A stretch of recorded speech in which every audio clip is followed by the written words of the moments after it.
napakaganda. Be open to new experiences. So this is exciting, no? Kasi sa pagpasok ng bagong taon, meron din kayong mga bagay na papasukin.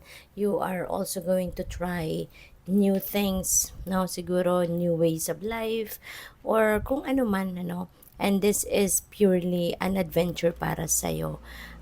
Maganda rito kasi welcome ka, no? Welcome, I mean, willing ka and welcome mo sa buhay mo yung mga bagong experiences, mga bagong sitwasyon, no?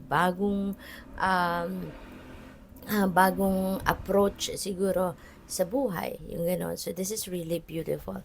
Pupwede rin na ang iba sa inyo dito, this is literal na adventure na maybe you are going to do something that you haven't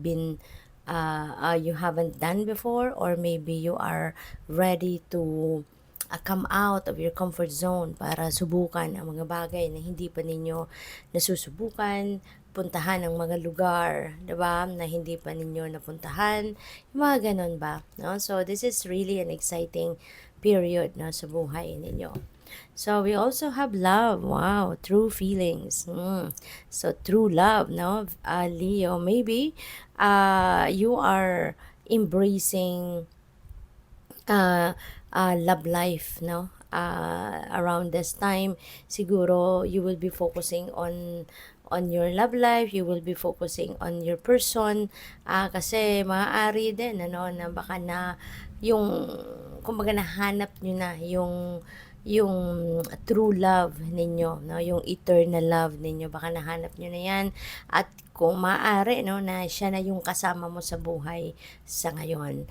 And there will be, ano, no, there will be siguro pagpapakita ng iyong totoong pagmamahal sa person mo sa ngayon.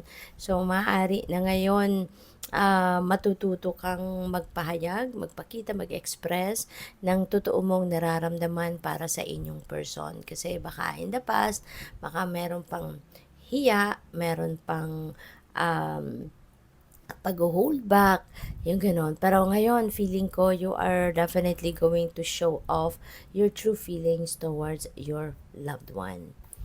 Feeling ko din dito, this is the time wherein magkakaroon kayo rito ng mutual pagpapakita ng mutual respect at deeper love for each other, yung ganon. As in, siguro magpapakita kayo ngayon ng strong foundation, or kung gaano ka strong yung pundasyon ng inyong pagmamahalan, yung ganon.